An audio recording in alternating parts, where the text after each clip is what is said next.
Hello everyone, here is Afra Siab. Today we are going to solve Cambridge IGCSE Physics Paper 4 Theory Extended, held on May-June 2016, and paper code is 0625 with variant 43. So let's start from question number 1.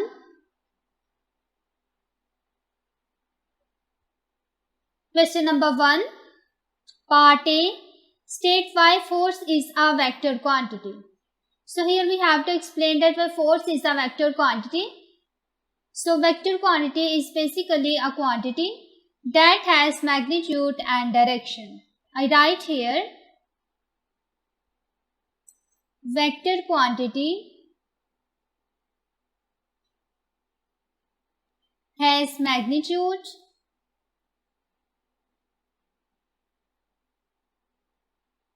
and direction.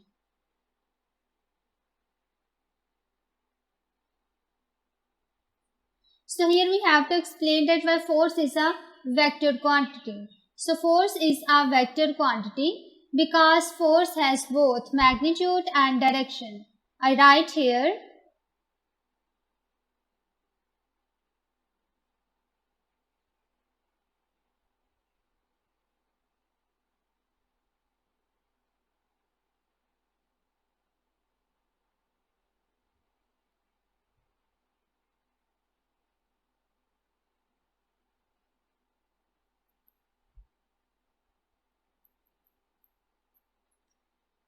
Part B, a 20 Newton force and 15 Newton force act at the same time on the object of mass 14 kg. Calculate.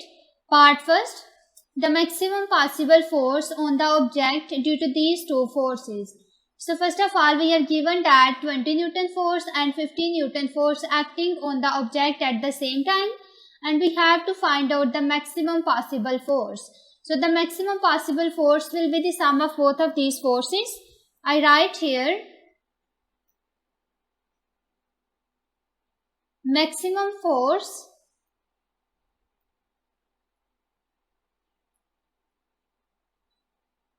will be the sum of both of these forces. I suppose F1 plus F2. So F1 is 20 Newton plus F2 is 50 Newton. So it becomes 35 Newton. The maximum force will be 35 Newton. I write here force is equal to 35 Newton. Part 2, the acceleration caused by the resultant force equal to this maximum force.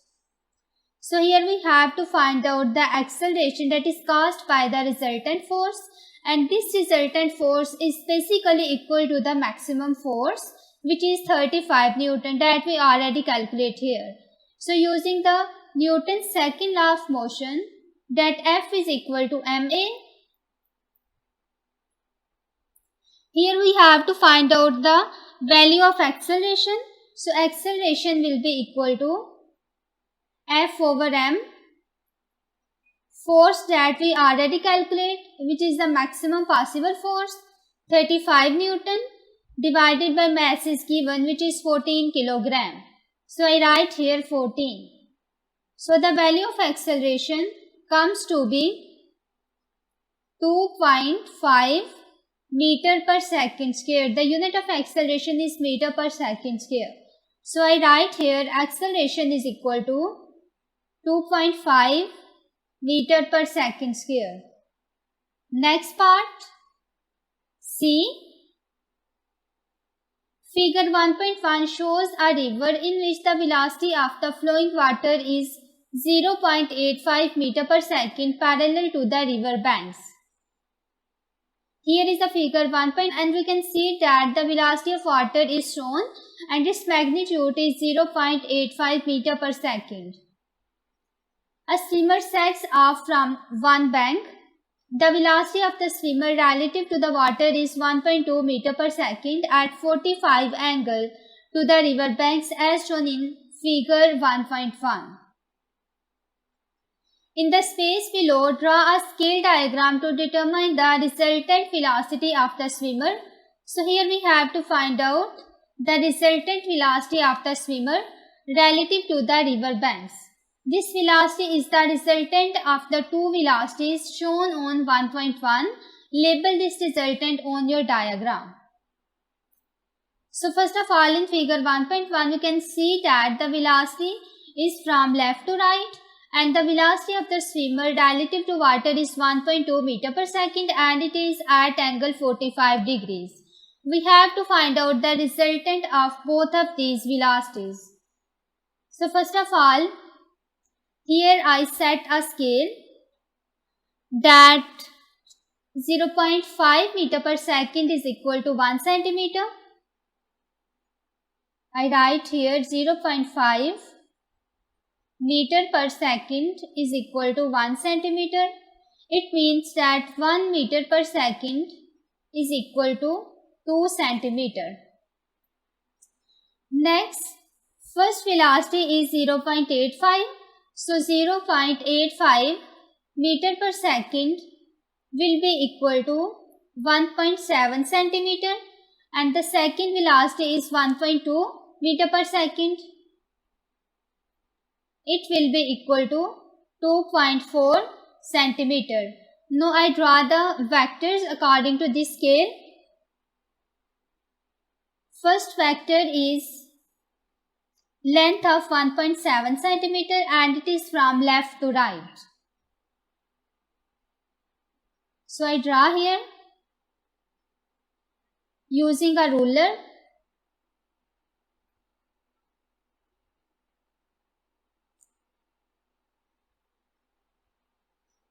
Length is 1.7 centimeter.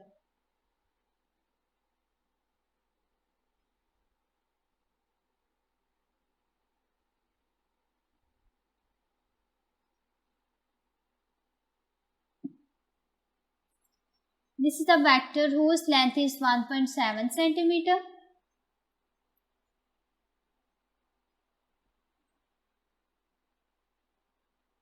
So the second velocity is 1.2 meter per second, and it is at angle 45.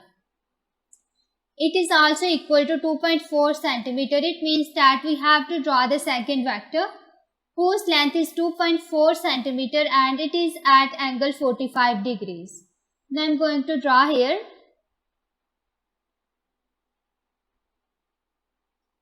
Using a ruler again.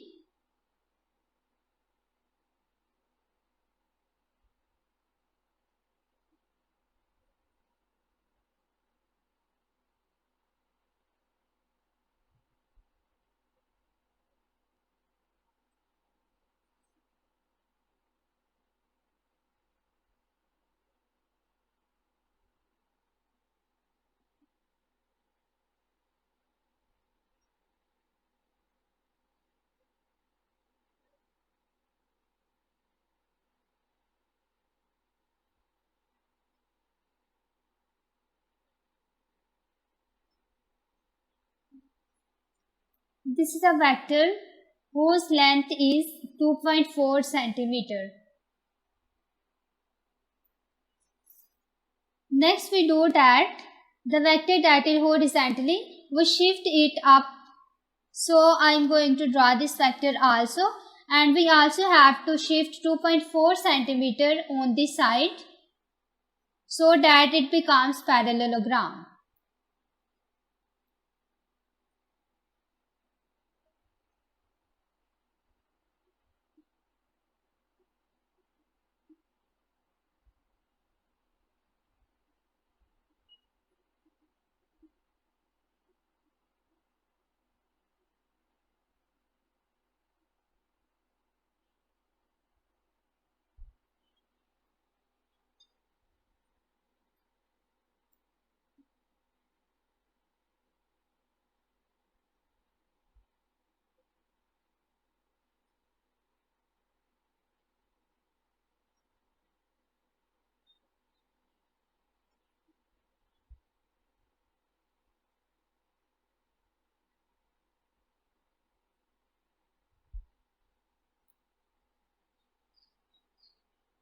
So this vector is also 2.4 centimeter.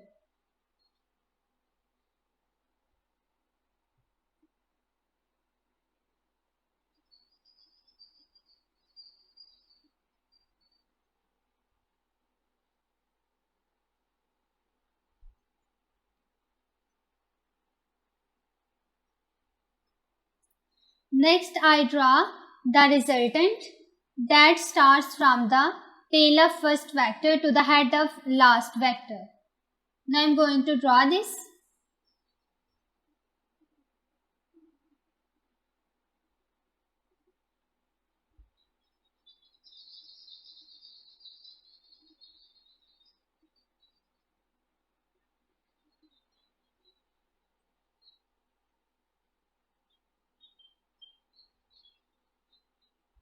And we have to find out the length of this resultant vector.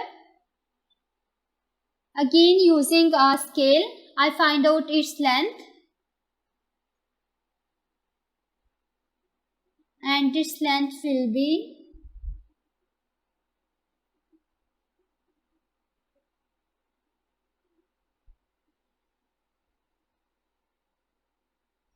1 centimeter, 1.5. So here is 1.7. It means that the total length of resultant is equal to 1.7. I write here resultant is equal to 1.7 centimeter, and we assume that 0.5 meter per second is equal to 1 centimeter. So 1.7 centimeter will be equal to 0.5 multiplied by 1.7 meter per second, so that it becomes 0.85 meter per second, which is equal to 1.7 centimeter, which gives the resultant velocity will be equal to 0.85 meter per second. So this is the magnitude of the resultant velocity. So here resultant velocity is equal to 0.85 meter per second, and we have also find out the angle, and this angle is basically 89 degree. So I write here with theta is equal to 89 degrees. So this is the magnitude of the resultant velocity along with the angle that the resultant made with the x-axis. Question number 2. Figure 2.1 shows two cars A and B before they collide. Here is a figure 2.1, and we can see that there are two cars, car A and car B. This is a situation before collision. Car B of mass 1200 kg is stationary.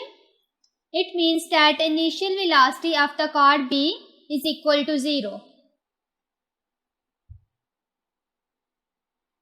Car A of mass 2000 kg is traveling towards car B at speed 18 meter per second. Part A. Calculate the momentum of the car A. So here we have to find out the momentum of the car A. So momentum is the product of mass and velocity. I write here T is a symbol for momentum, and I write here A, which is momentum of the car A, and it is equal to mass of car A and velocity of the car A.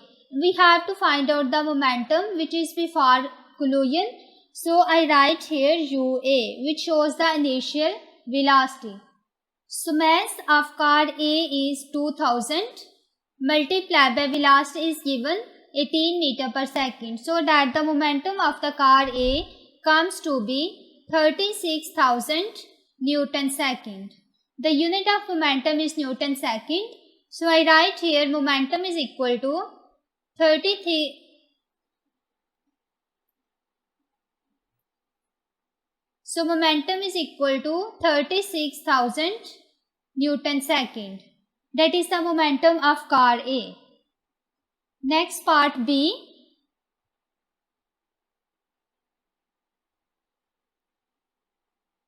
The cars collide and car B experiences an impulse. Car A continues to move in the same direction with the momentum of 21,000 kg meter per second. Part 1. Calculate the momentum of the car B immediately after the collision. So here we have to find out the momentum of the car B. For that we use the law of conservation of momentum. I write here the total momentum of the system remain conserved, which means that the total initial momentum before the collision will be equal to the total final momentum after collision. So before collision, the initial momentum will be ma ua plus mb ub. It will be equal to ma va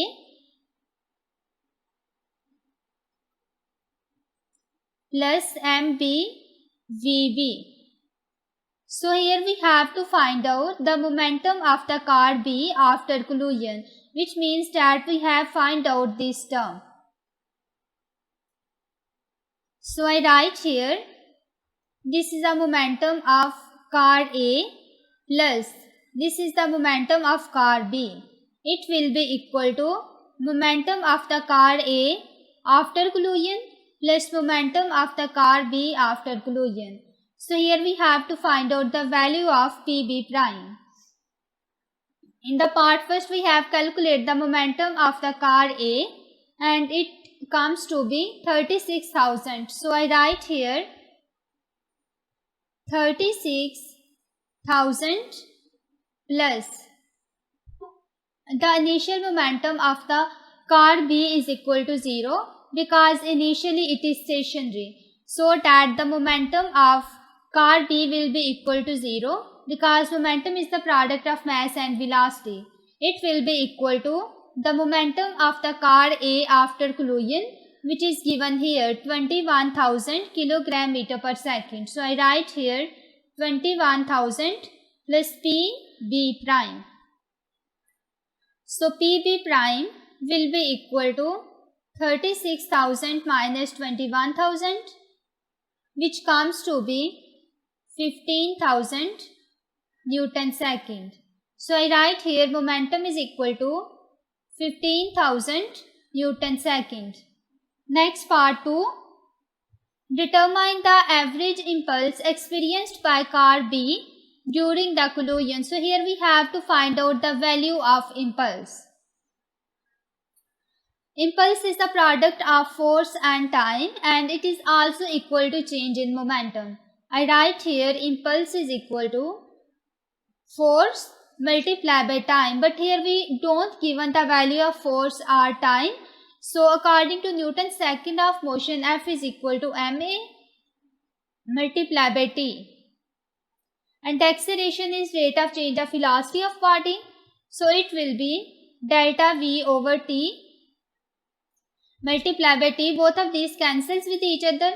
So it will be m delta v, which is change in momentum delta v.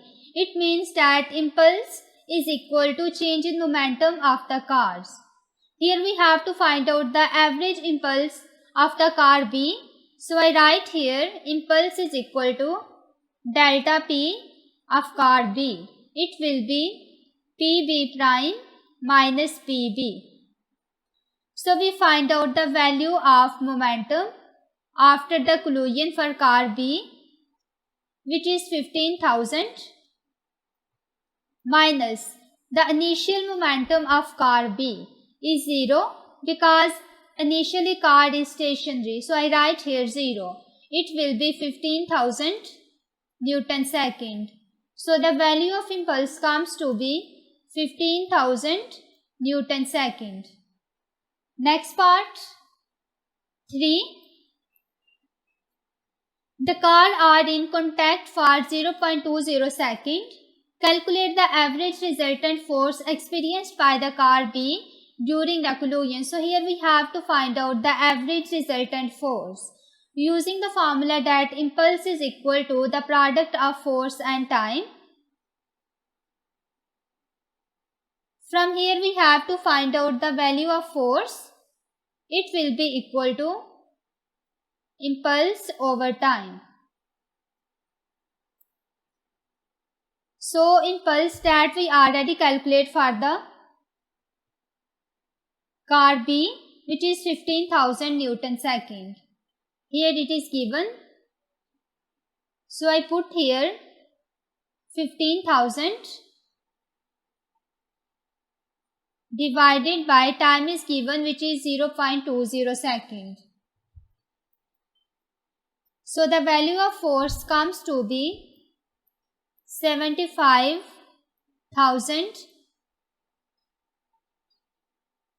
Newton. I also write here 75,000 kilogram meter per second square. So force will be equal to 75,000 Newton. Next part C. A modern car is designed so that during a collision, the front section of the car is crushed and the time of contact increases. Explain the benefit of increasing the time of contact for the people in the car. First of all, we know that impulse is the product of force and time. When the time of contact increases, then the force will decrease, which means that there is a smaller force on the people in the car, so there will be less injury. I write here smaller force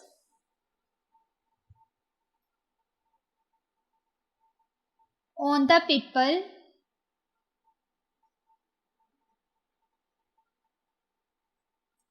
in car, so there will be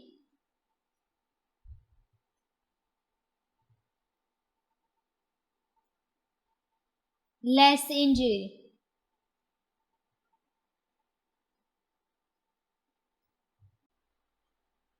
Question number 3. A test tube containing solid wax is heated by placing it in a beaker of very hot water for several minutes. The solid wax becomes a liquid. Part A. State in terms of molecules how a solid differs from a liquid. So here we have to differentiate between the solids and liquid. So first of all, I make here the diagram for the solids and liquid.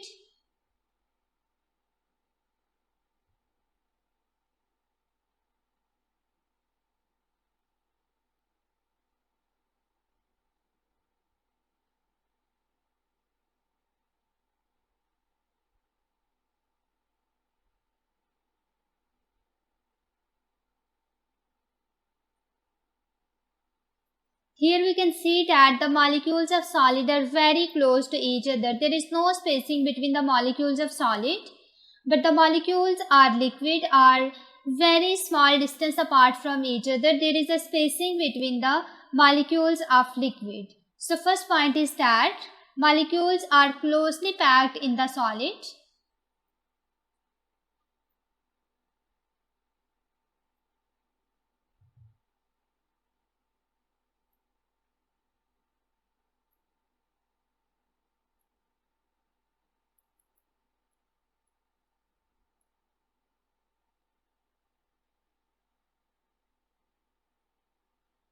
And there is a spacing in molecules in the liquid.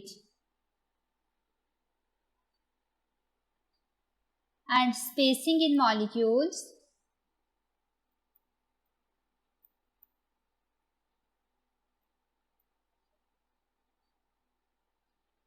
are more in liquid.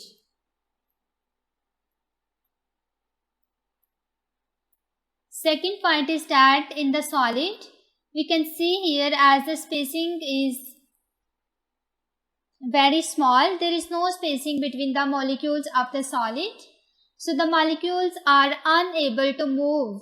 But in the liquid, there is a small amount of spacing between their molecules and they can move easily. So I write here, molecules are unable to move.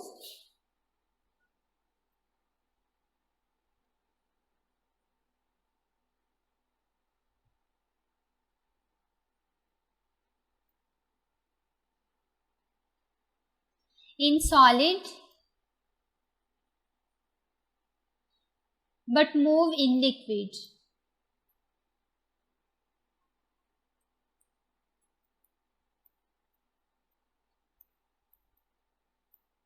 Part B. Explain in terms of molecules why thermal energy must be supplied for a solid to become a liquid. In order to convert solid into liquid, we have to supply thermal energy. We have to explain that why we supply thermal energy to convert the solid into liquid. So first of all, here we can see that the molecules of solid are very close to each other. So there will be stronger intermolecular forces between them. As the intermolecular forces between the solid molecule is stronger and their bonds will be strong. In order to break these bonds, we have to supply the thermal energy.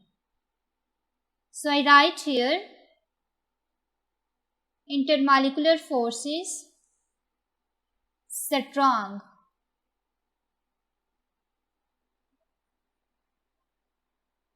So we can simply say that energy is supplied to break the bonds to convert a solid into liquid.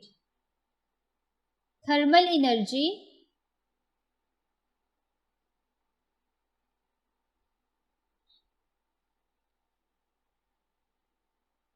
supplied to break bonds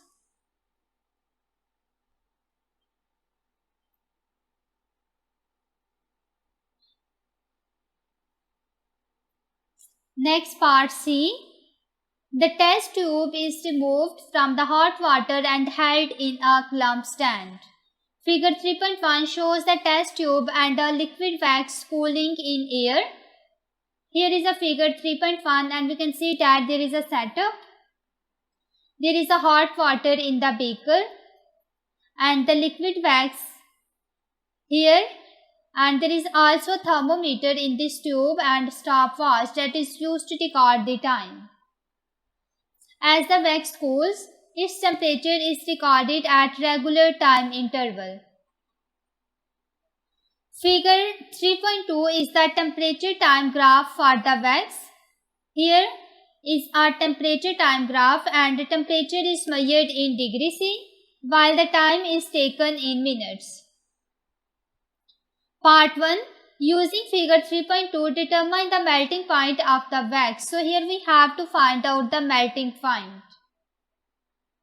So here we can see that first of all, the temperature is highest at this point, which is almost 97. With the passage of time, temperature decreases and it becomes 57 here.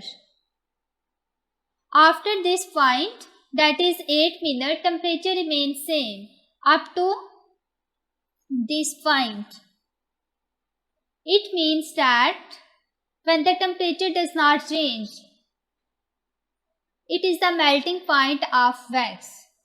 So the melting point is basically 57 degrees C because the temperature from 8 minutes to almost 15 minutes remains same. So we can simply say that 57 degrees C is the melting point of wax. So I write here melting point is equal to 57 degrees C. Part 2. The specific latent heat of fusion of wax is 210 joule per gram. The test tube contains 50 gram of wax. Using figure 3.2, determine the rate at which the wax is losing internal energy as the wax solidifies. Give your answer in joule per minute. So first of all, here we are given the specific latent heat of fusion for the wax and also the mass of wax is given. We have to find out the power because power is the rate at which the wax is losing its internal energy. So first of all, I write here power is equal to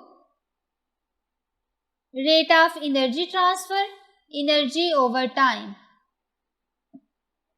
In order to calculate power, first of all we have to calculate energy. So energy E will be equal to specific latent heat of fusion, which is L, and mass of the wax. So L is given 210 multiplied by mass is given 50 gram. So that the value of energy comes to be 1500 joule. Because the unit of specific latent heat of fusion is joule per gram and the unit of mass is gram, both of these cancels and the unit of energy comes to be 1500 joule.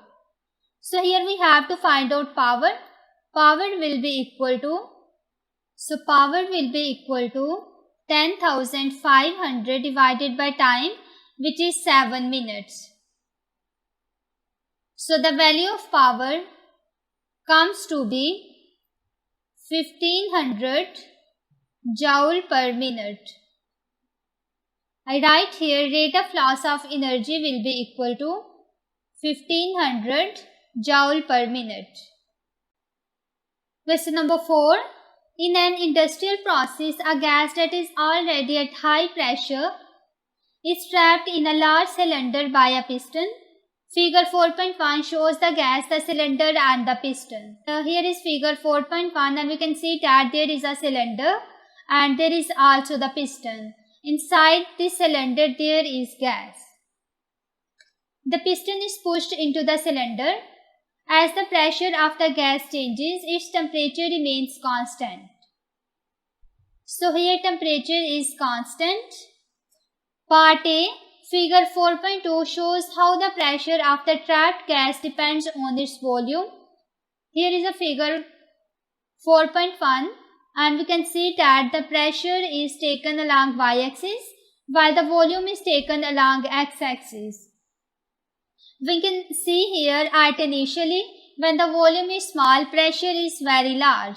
With the passage of time, when the volume increases, the pressure decreases. It means that both of these are inversely proportional to each other. When pressure is low, volume is high, and when volume is high, pressure is low. Part 1. Describe the relationship shown by the graph between the pressure of the gas and the volume it occupies. So here we have to describe the relation between pressure and volume. Explain this relationship in the terms of molecules. So here we have to describe the relation between the pressure of the gas and the volume that occupies. So first of all, going back to figure, we can see from here that pressure is inversely proportional to volume. When we increase the volume, pressure decreases, and when we decrease the volume, pressure increases. It means that both of these vary inversely proportional to each other. I simply write P is equal to K over V, where K is constant, so PV is equal to K. It means that product of pressure and volume at any instant remains constant. So I write here P is inversely proportional to V and PV is equal to constant. So greater the volume,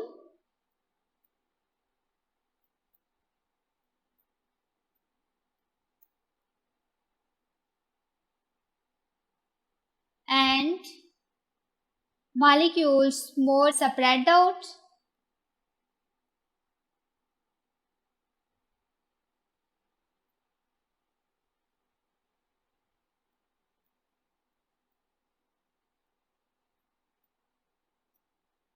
and take more space.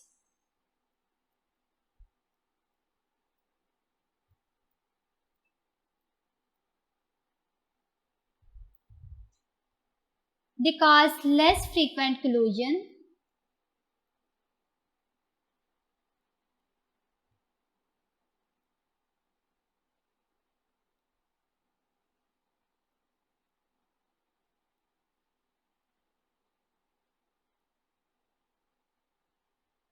with the walls at the more volume. With the walls that causes low pressure.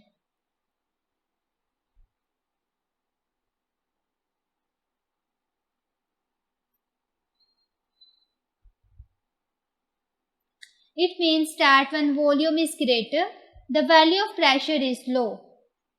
Part 2. Determine the volume occupied by the gas when it is released into the atmosphere at a pressure of 0.10 megapascal. You will need to use the data from figure 4.2. So first of all, here we have to find out volume when pressure is given, which is 0.10 megapascal. I write here, we have to find out the value of volume when pressure is given 0.10. So going back to graph, we can see here 0.10 will be almost at this point, and here we have to find out the value of volume. I take any point here, that is pressure is equal to 20 MPa, and here the value of volume is 0.01.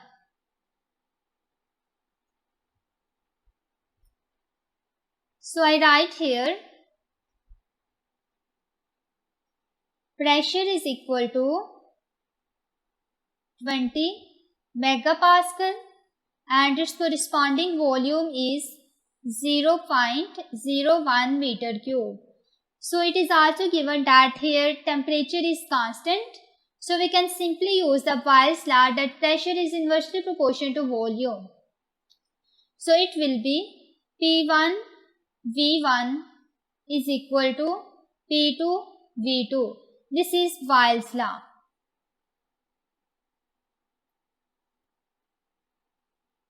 I write this law according to my data, which is PV is equal to P prime V prime. So here we have to find out the value of V prime. It will be equal to PV over P prime.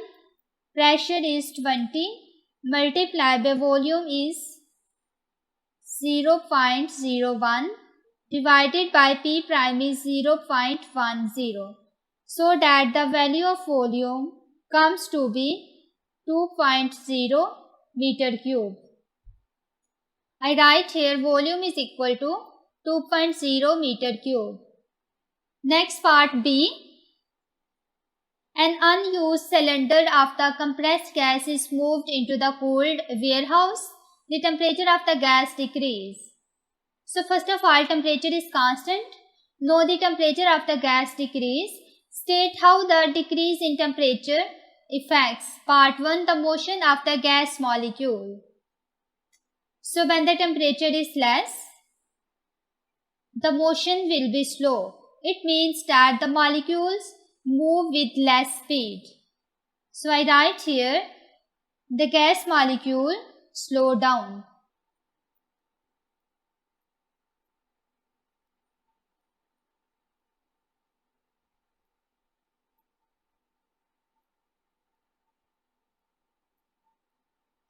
Part 2. The pressure of the gas in the cylinder. So when the temperature is small, we have to describe the effect on the pressure of the gas in the cylinder. So when temperature decreases, there will be less collision so that the pressure of gas decreases. I write here, pressure of gas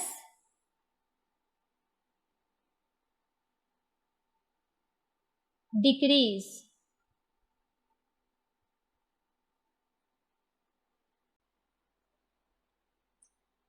Question number 5, part A. Radio waves, ultrasound and visible light are all waves. Part 1. State what is meant by ultrasound and suggest a value for the minimum possible frequency of the ultrasound wave. So here we have to define what is meant by ultrasound. Ultrasound is a sound wave with frequency above the audible range of human beings, as the humans can respond to a frequency from 20 to 20,000 Hz. So any frequency that is above this range is basically ultrasound. So I write here a sound wave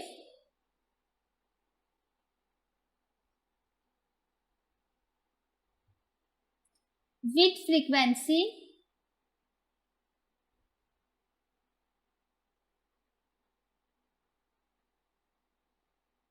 above audible range of human beings.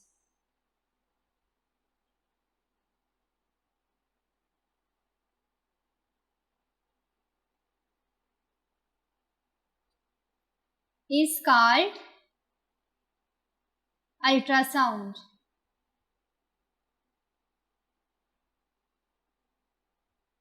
And 20,000 Hz is the minimum possible frequency.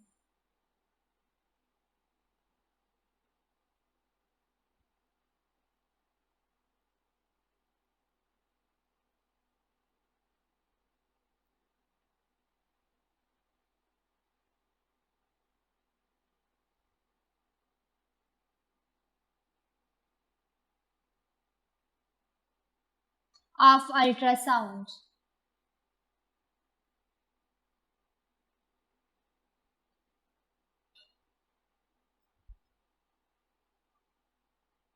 Waves. Next part 2. State which of these waves are electromagnetic and longitudinal. So first of all, we have to know about what is electromagnetic waves and what are longitudinal waves. In the electromagnetic waves, these are the waves that do not require any medium for its propagation, and these waves moves with the speed of light, that is 3 into 10 to the power 8 meter per second. So here we are given 3 waves, that is radio wave, ultrasound and visible light. Among 3, the radio wave and visible light is the electromagnetic wave. So I write here radio wave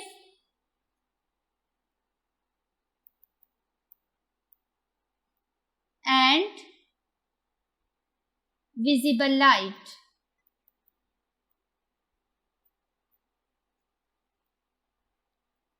While the longitudinal wave is the type of mechanical wave that require any medium for its propagation. So the ultrasound required a medium for its propagation, so the ultrasound wave are longitudinal. I write here ultrasound waves. Next part B. Ultrasound passes through both human flesh and bone. Figure 5.1 shows a ultrasound source sending an ultrasound wave into the human flesh. Here is a figure 5.1 and we can see that there is the ultrasound source and 2 points are here, X and Y. There are also shown 2 regions, that is bone and flesh. The ultrasound waves travels through the flesh to the point X and then through the thickness of the bones to the point Y. At point Y, some ultrasound is reflected and returned to X. So from this point, some ultrasound wave reflect and it travels toward the X. The total time for the ultrasound to travel in the bone from X to Y and back to X is 9.0 into 10 to the power minus 6 seconds. It means that this time is basically 9.0 into 10 to the power minus 6 seconds. The speed of the ultrasound in the bone is 4100 meter per second. Calculate the thickness, which is T, of the bone. So here we have to find out the value of thickness of this bone. So first of all, let's suppose that the thickness is the distance traveled by the wave. I write here, I suppose that thickness is the distance traveled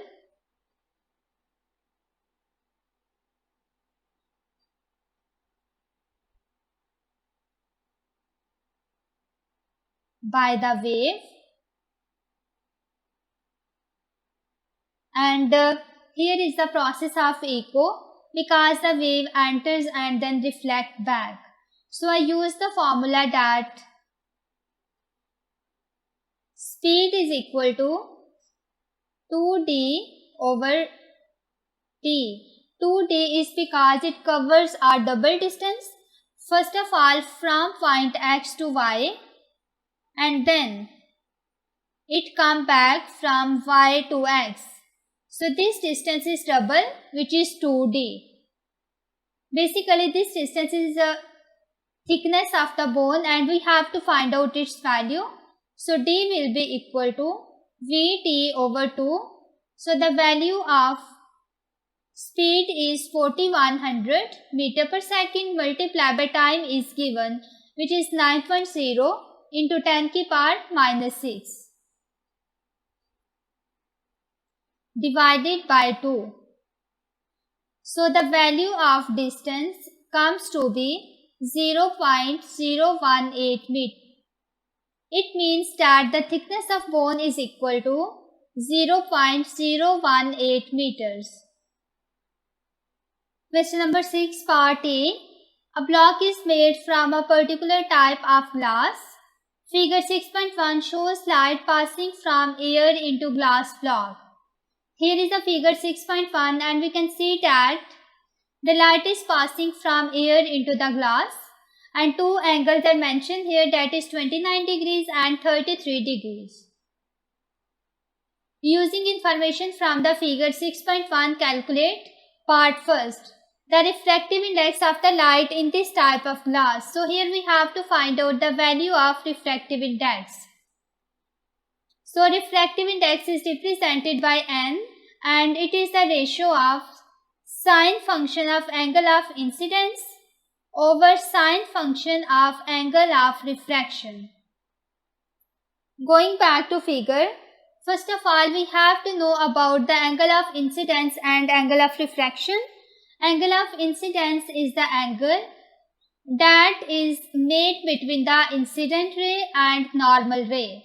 Here this dotted line is actually the normal ray and this is the incident ray. So the angle between incident ray and normal ray is basically the angle of incidence, and the angle that is made between the normal ray and the refracted ray is the angle of refraction. So this angle is basically angle of refraction and it is given 33 degrees. Now we have to find out the angle of incidence. We can see here the total angle from this to this is 90 degree. So this angle will be 90 degree minus 29 degree. So the angle of incidence comes to be 61 degree. Putting these values in this equation so that it will be sine of angle 61 degree over sine of 33 degree. So that the value of n, that is the refractive index, comes to be 1.61. Refractive index does not have any unit because it is the ratio of similar quantities. So refractive index will be equal to 1.61. Next, part 2, the critical angle for light traveling in this type of glass. So here we have to find out the value of critical angle. We know that refractive index is equal to 1 over sine function of critical angle. We have to find out the value of C. It will be equal to sine of C will be equal to 1 over n. So C will be equal to sine inverse of 1 over n. The value of refractive index we calculate in the previous part, it is 1.61.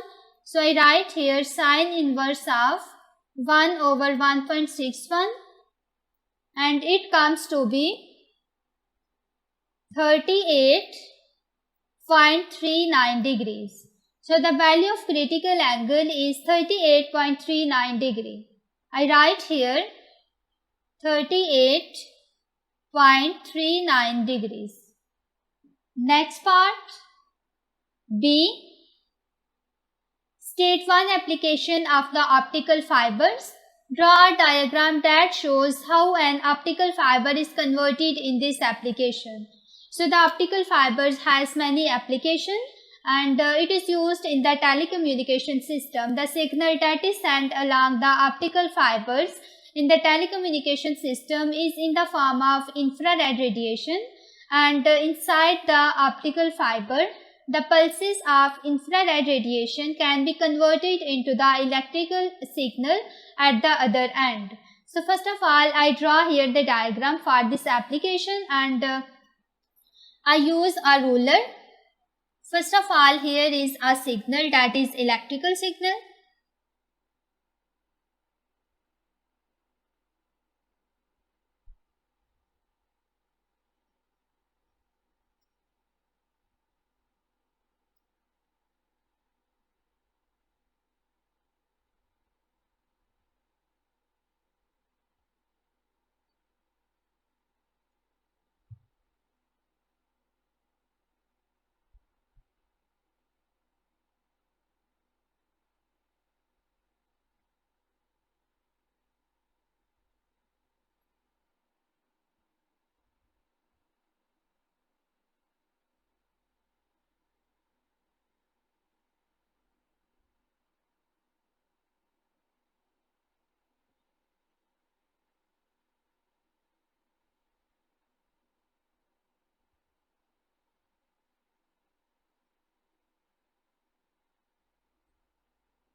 So first of all, this is the electrical input signal. I write here electrical input signal, and then there will be the transmitter. I draw here box for the transmitter.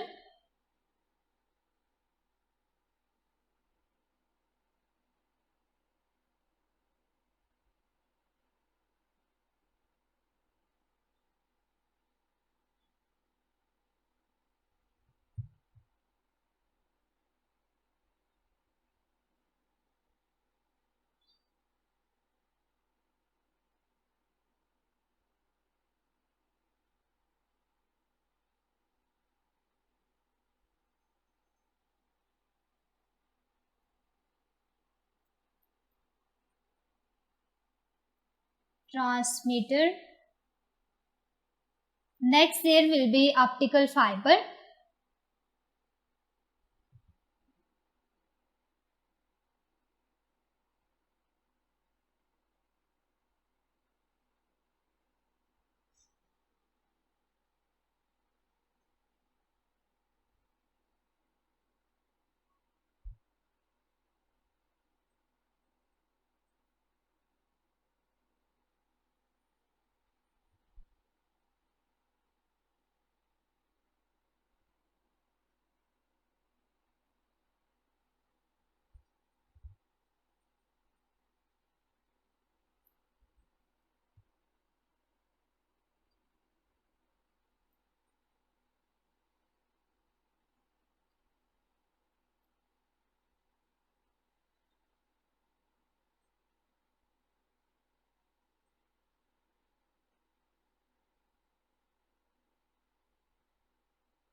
So the light from the transmitter enters into the optical fiber.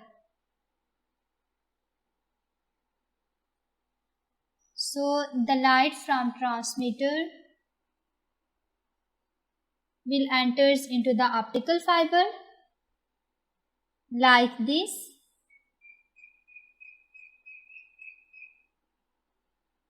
This light actually comes from the transmitter. And then this light is reflected again and again inside this optical fiber.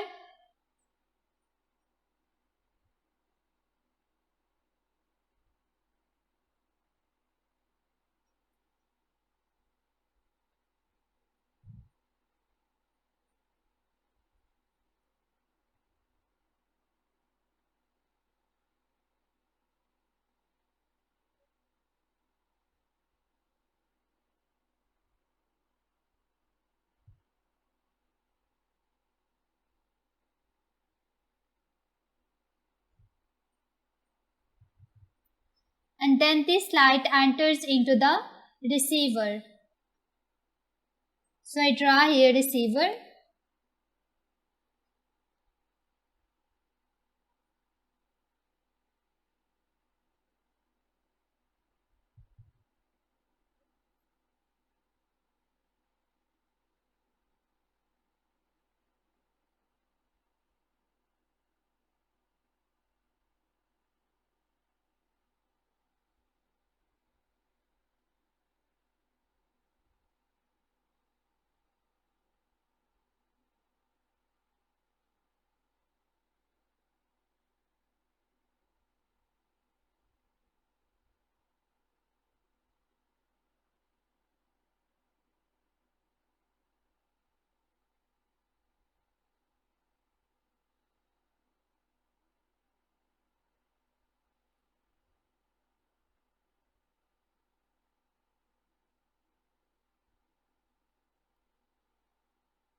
It is receiver.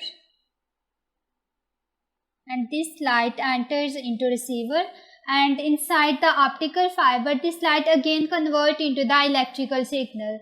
So there will be the electrical output signal. I am going to draw this signal here.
So this is the electrical output signal.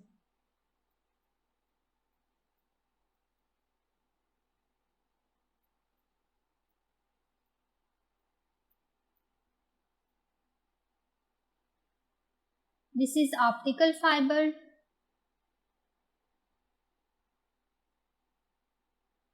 And this is light wave.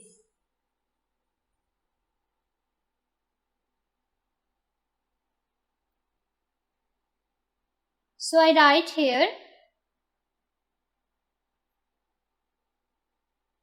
first of all, the signal that is sent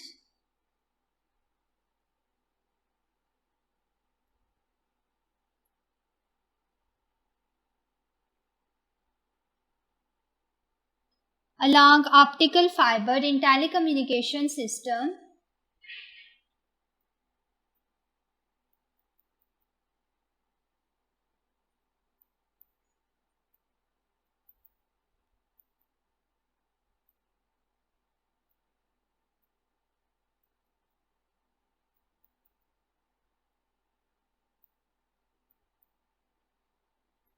is in the form of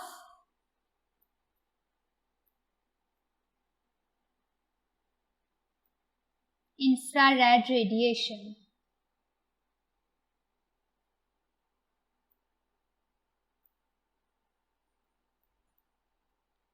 The pulses of infrared radiation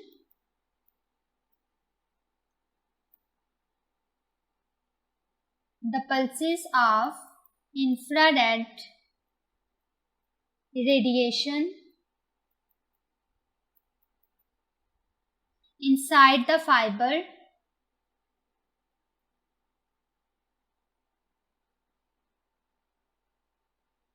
can be converted into electrical signals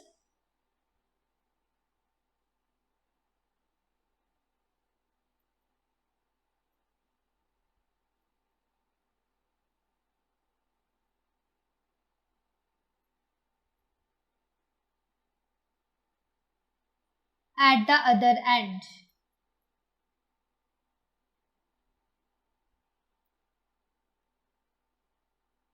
So in this way, the optical fibers are used in the telecommunication systems. Question number 7. A lightning conductor protects a tall building and the people in it against damage and injury caused by the lightning strikes. The lightning conductor is a very long strip of copper that is attached to the side of the building. At the top of the building, the strip of the copper is connected to the vertical metal pole, and at the bottom of the building it is buried in the ground. Figure 7.1 shows a thunder cloud passing over the building.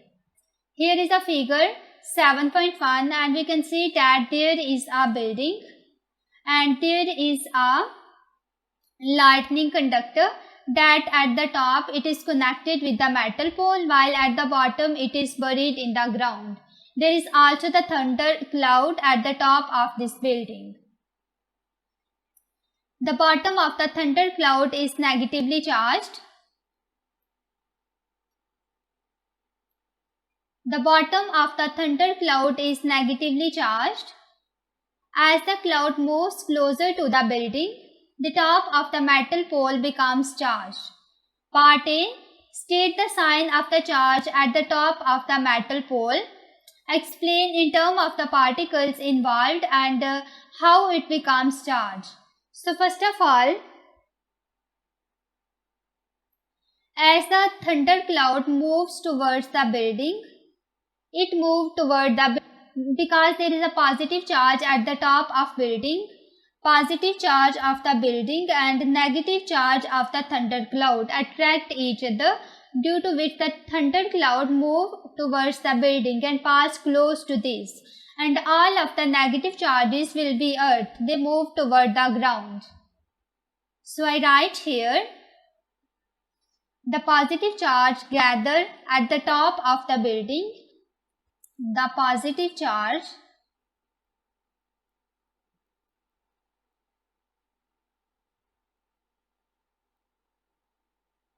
gathered at the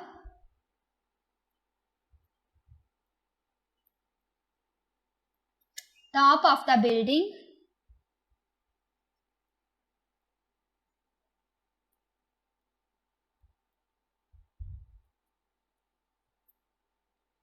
the electrons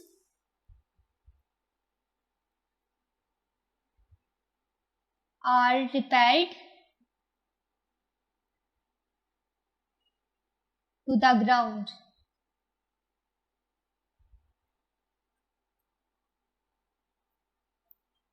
Going towards the next part. Part B. As the cloud passes over the building, a lightning strike occurs and a charge of 0.84 coulombs flow through the lightning conductor. The charge flows for 3.5 into 10 to the power minus 5 seconds. Part 1. Calculate the average current in the lightning conductor during this time. So here we have to find out the value of average current. And we know that current is the rate of flow of charges. So I write here, current is equal to Q over T, where Q are the charges and T is time. Charges are given 0.84 coulomb divided by time is 0.35 into 10 की power minus 5 second, so that the value of current comes to be 2.4 into 10 की power 4 ampere. So I write here current is equal to 2.4 into 10 की power 4 ampere. Next part 2. It is suggested that the current in the lightning conductor could be measured by connecting a laboratory ammeter between the poles and the copper strip. State one reason why this cannot be successful. So it damages the ammeter because the value of current is too much high. So I write here, it damages the ammeter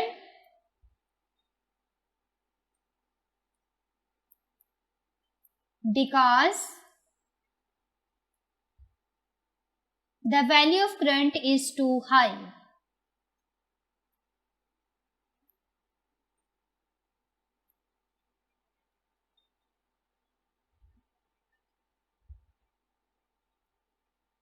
Next part C. The copper strip has a large cross-section area. State how increasing the cross-section area of the copper strips affects its resistance. So here we have to describe the effect on the resistance by increasing the cross-section area. So first of all, I write here resistance is equal to rho L over A. Here rho is resistivity, L is length, and A is cross-section area.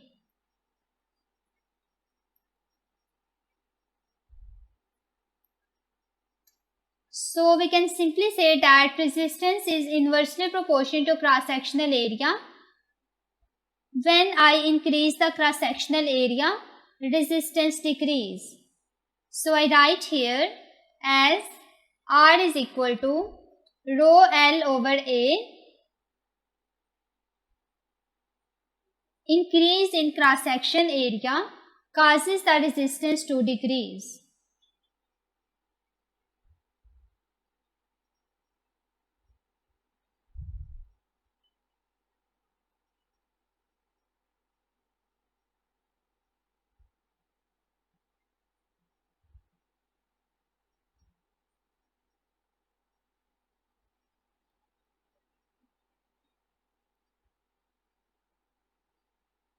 Because resistance is inversely proportional to cross-section area. Question number 8, part A. First, in the space below, draw the symbol for a NOR gate. So NOR gate is obtained when we apply NOT over OR gate. Now I am going to draw the symbol for NOR gate, and it has two input while a single output. So first of all, I show input.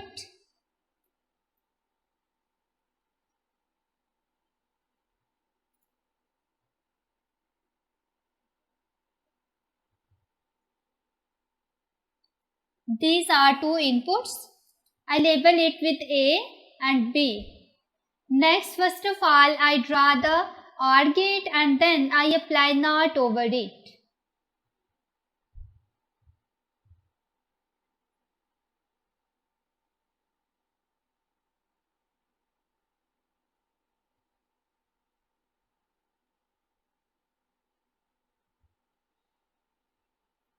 This bubble actually shows NOT gate. And there is also a single output.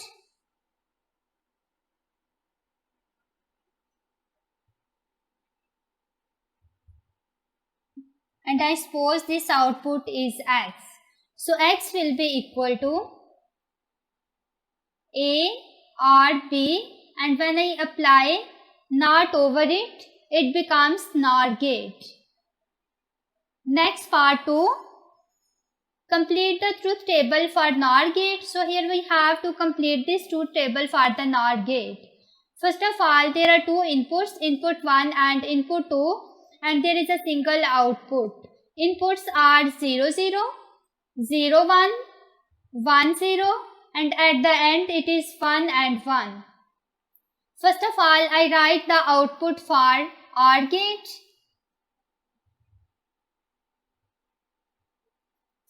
So in the OR gate, if any one of the input is high, the output will be high, and if any one of the input is low, the output will be low. So here in the first combination, both of these inputs are low, the output will be low, which is 0. In the next combination, here is 0 and 1. 1 is high value, so here one input is high, the output will be high, it is 1. Next is 1, 0, here again 1 is high, so output will be 1. And last combination is 1 and 1.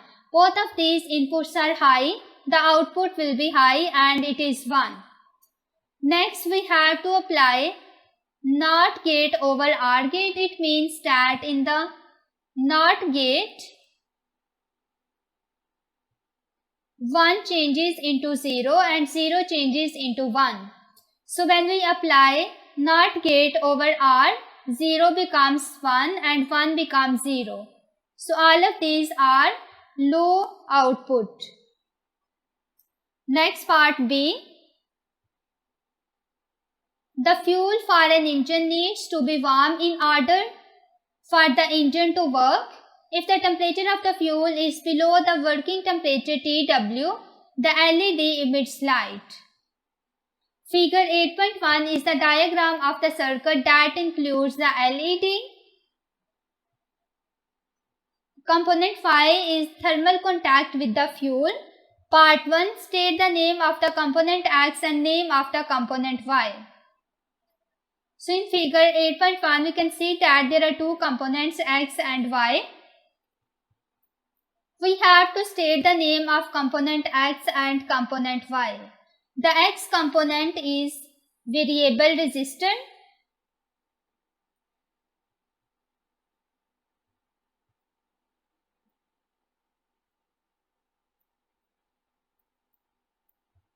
While the Y component is thermistor. So I write here X is variable resistor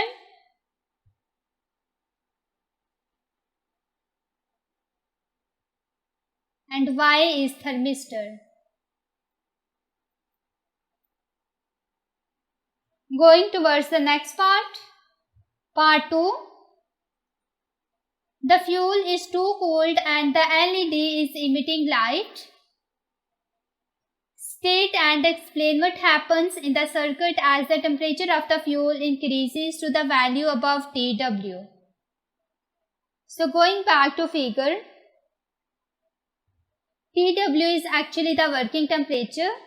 So when the fuel temperature increases and it is greater than working temperature, so what will happen? As we know that there are X and Y component that are thermistors and variable resistor, and there is also the LED. This is connected across the thermistor. So by increasing the temperature, the resistance of thermistor decreases because thermistor show negative temperature coefficient. So I write here, by increasing temperature, the resistance of thermistor decreases.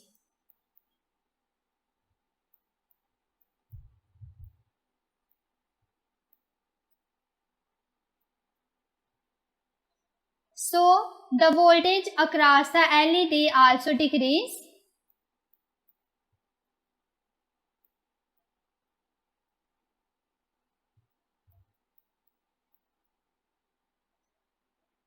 When the voltage across the LED decreases, there is no enough voltage across the lamp, so light goes off.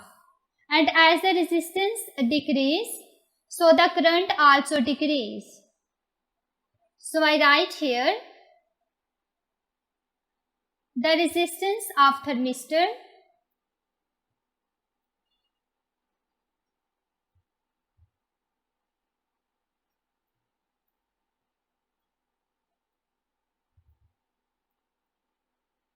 decreases with the increase in temperature.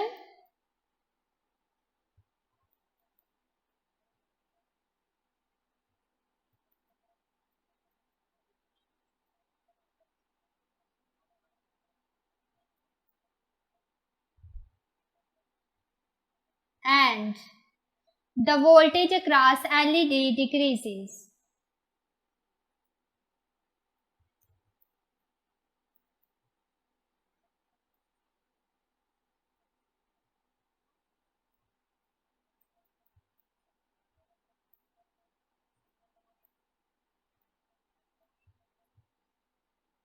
So that there is no enough voltage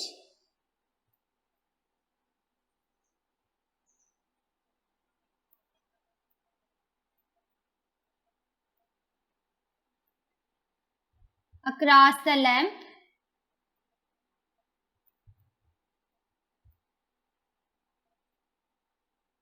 so light goes off.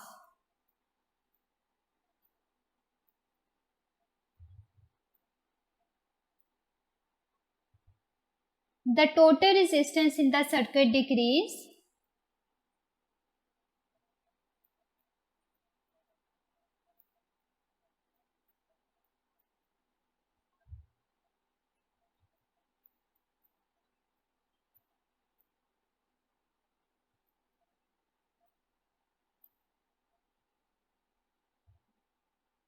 Therefore, the total current increases.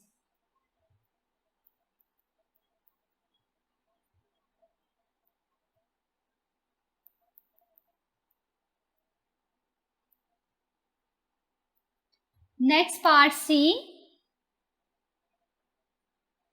In figure 8.2, the LED is now in parallel with the component X. Here the LED is parallel with the variable resistor instead of the component Y, that is the thermistor. The temperature of the Y component increases from a value below TW, that is working temperature, to the value above TW. Predict what happens in the circuit, suggest a use for this circuit.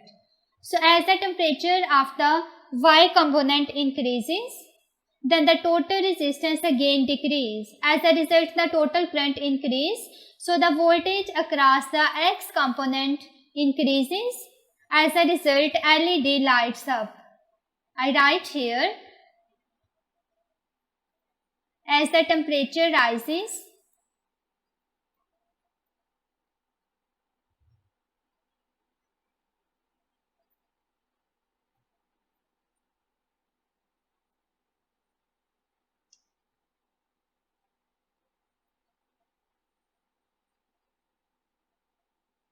the total resistance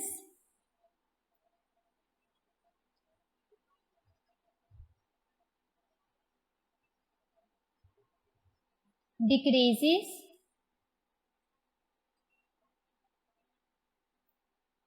As a result,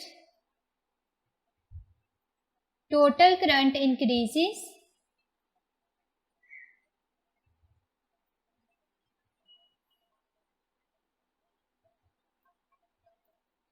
So the voltage across component X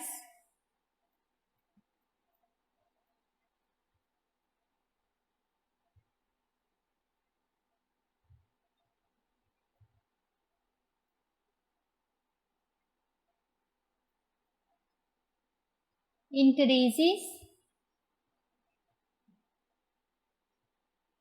and LED lights up. And we also have to suggest a use for this circuit. LED emits light whenever the fuel is warm enough. So I write here the use. LED emits light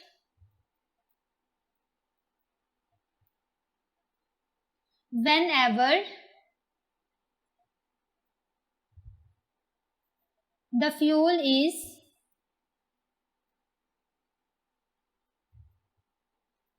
warm enough.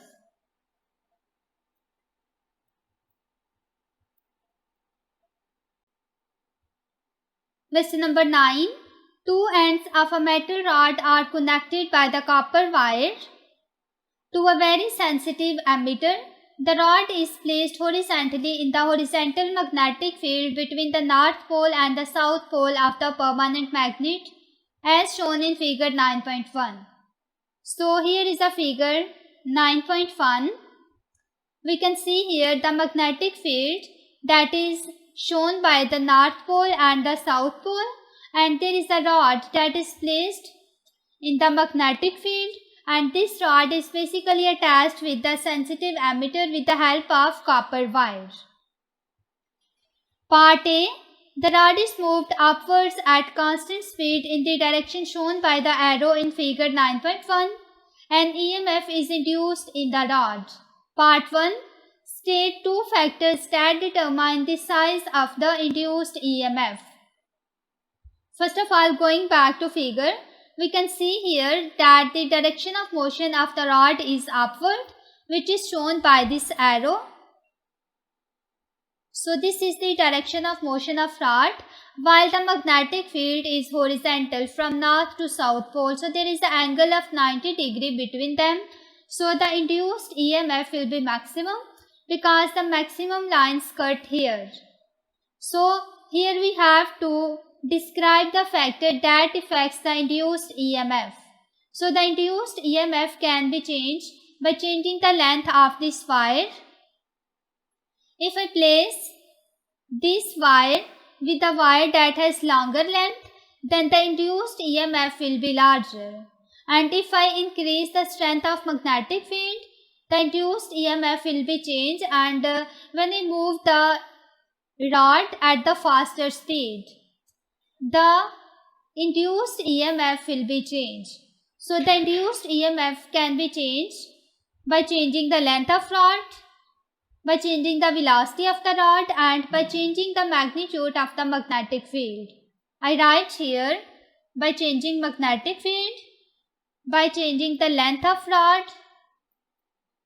and by velocity of rod. So I write here two factors that are length of rod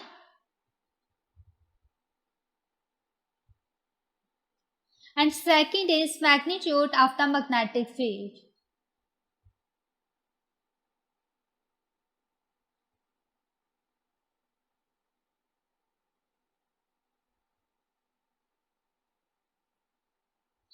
And third one is velocity of rod.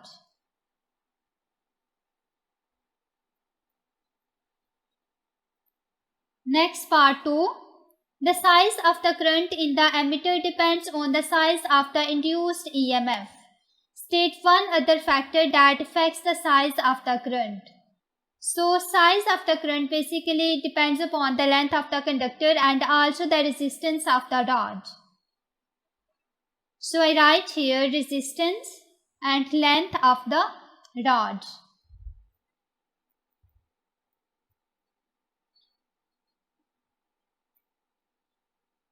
And the other factor is length of rod.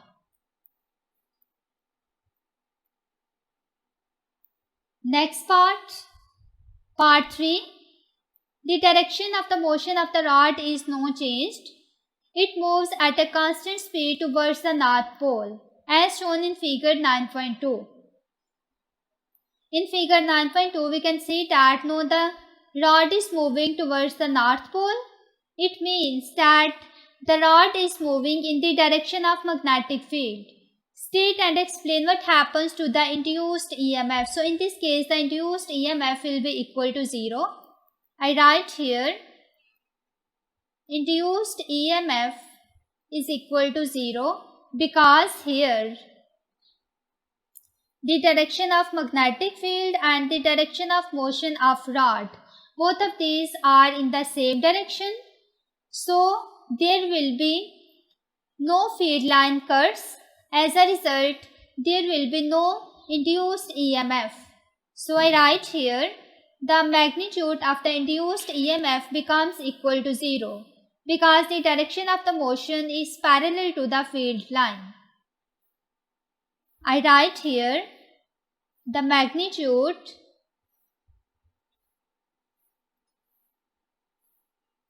of induced EMF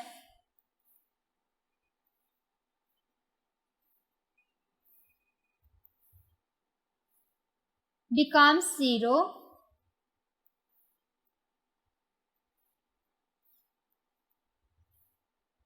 the direction of motion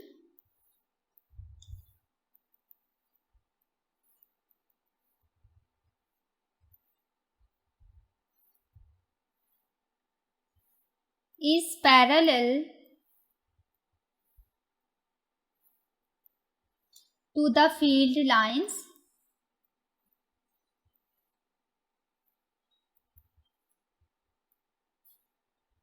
in this case.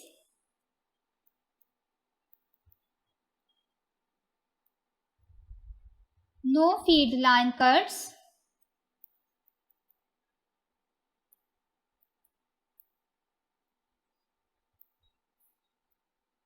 and as a result, induced EMF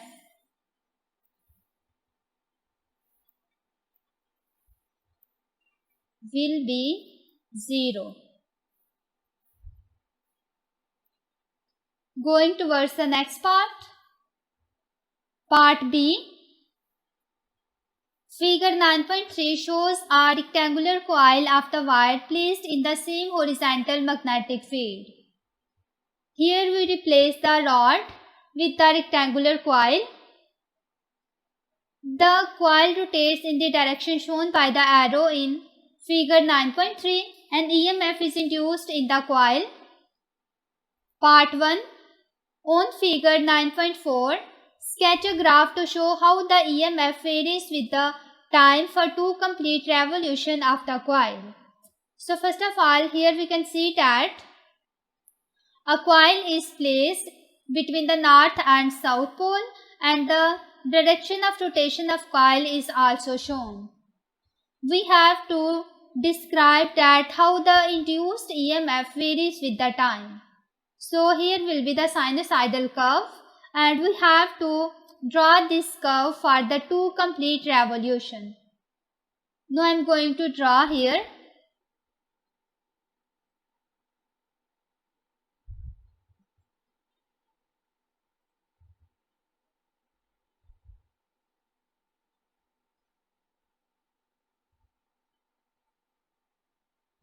So this is the variation of the EMF with the time. Next part B. Next part 2. On your sketch in figure 9.4, mark a letter T to indicate a time where the coil is horizontal as shown in figure 9.3. So when the coil is horizontal, the EMF will be maximum. So all the points where the EMF is maximum is the position where the coil is horizontal. So at this point and at this point, the coil is horizontal. We have to mention it with T. I write here T. So this is the position where the coil is horizontal. Question number 10. A sample contains atoms of a particular isotope of protactinium whose symbol is Pa. Here X and Y represents atomic number and mass number. Part A. A nucleus of this protactinium isotope contains 91 protons and 143 neutrons. Part 1. State the value of the X and Y in the symbol Pa, X and Y. So here we have to write the value of X and Y. First of all,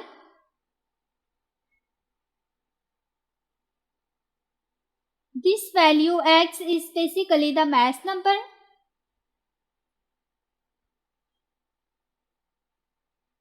while Y is atomic number.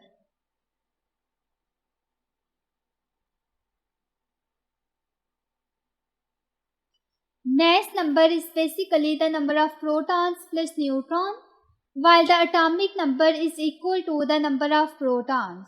I write here atomic number is equal to number of protons. So here number of protons are 91. It means that atomic number is equal to 91.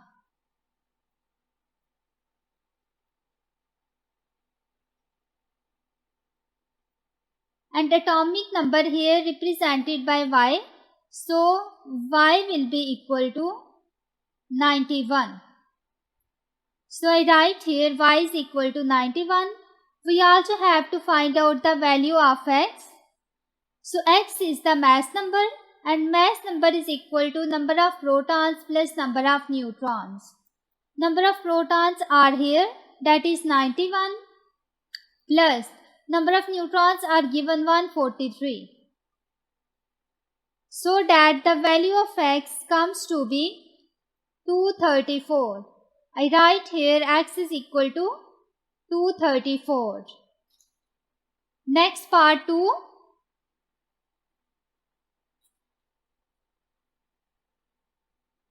This isotope is radioactive and it decays by the emission of beta particle. Beta particle is 0, which is the mass number, and -1 atomic number, to an isotope of uranium whose symbol is U. Complete the equation for the decay of protactinium nucleus. So first of all, I write the value of X and Y. So X I write here, which is 234, and Y is 91, which is the atomic number and atomic mass of Pa. So in order to find out the atomic number and atomic mass of uranium, we have to balance the atomic number and atomic mass on both sides of this arrow. So first of all, I write here atomic number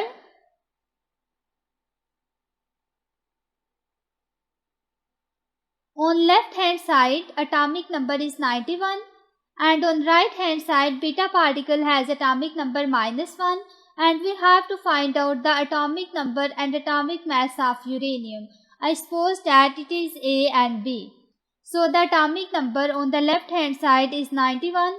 It will be equal to -1 plus B.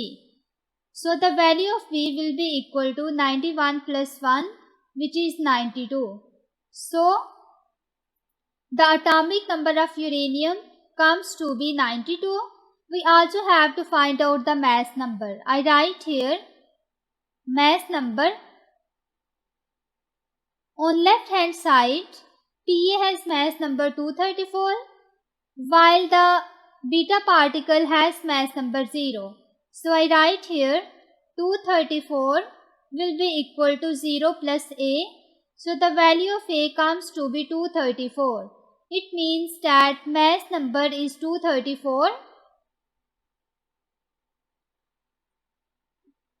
From this equation, you can say that when an element undergoes beta decay, there will be no change in the mass number, but atomic number increased by 1. Part B. A radiation detector measures a background count rate in the laboratory of 32 counts per minute. So the background count rate is given, which is 32 counts per minute. Part first, suggest 2 naturally occurring sources of background radiation. So here we have to write the sources of background radiation. So basically the source of background radiations are rocks and the space in rocks such as building, earth, ground, and the space like stars, sun and air. I write here rocks like earth, ground, buildings,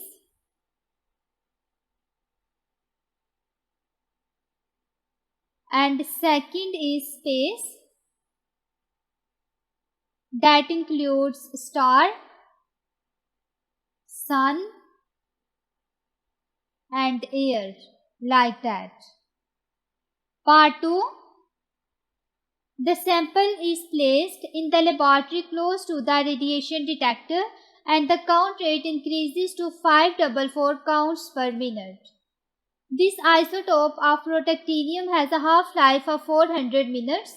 Predict a value for the count rate measured 1200 minutes later. So first of all, the half-life of protactinium is given and the count rate, that is background count rate, and when we place a radioactive sample close to this count rate is also given, and we have to find out the count rate that is measured after 1200 minutes. So first of all, the total count rate will be equal to, I write here,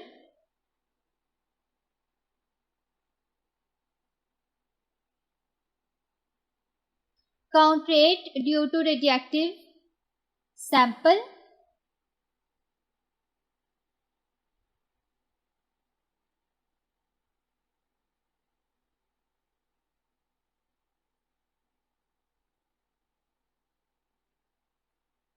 minus background count rate.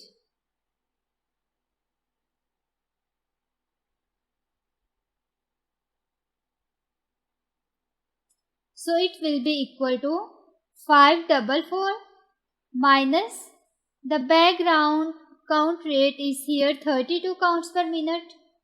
So it will be minus 32, which is equal to 512 counts per minute. Next we have to find out the total number of half-lives. So I write here total number of half-lives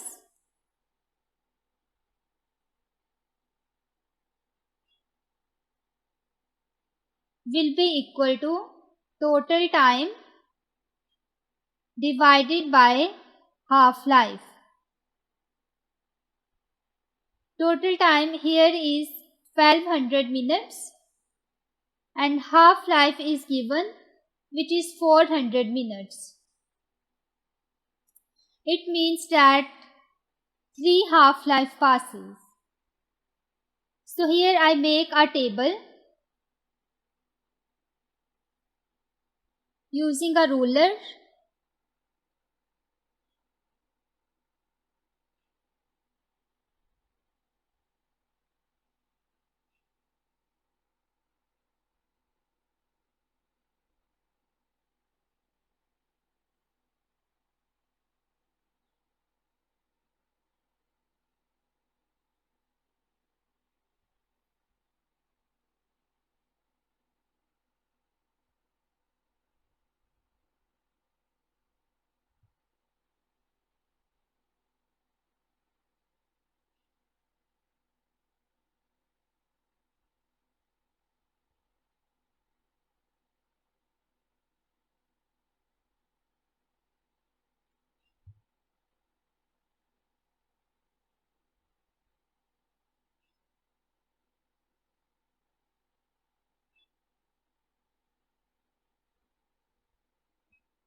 Here I write count per minute and here half-life. So initially when no half-life pass, count rate is 512, that is here without background radiation. So I write here when no half-life pass, counts per minute is 512. When first half-life pass means that when 400 minutes goes,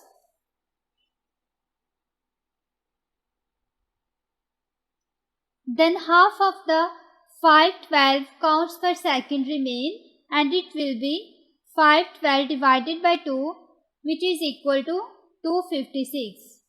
When second half-life pass means that 800 minutes goes,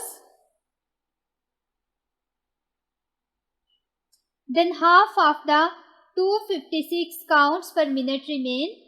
256 divided by 2, which is equal to 128. So when third half-life pass, that is 1200 minutes, then half of the count rate, that is 128, decays and it becomes 64. So the counts per minute is 64. We also have to add the background count rate. So it will be 64 plus 32, which is equal to 96 count per minute. So count rate becomes 96 counts per minute.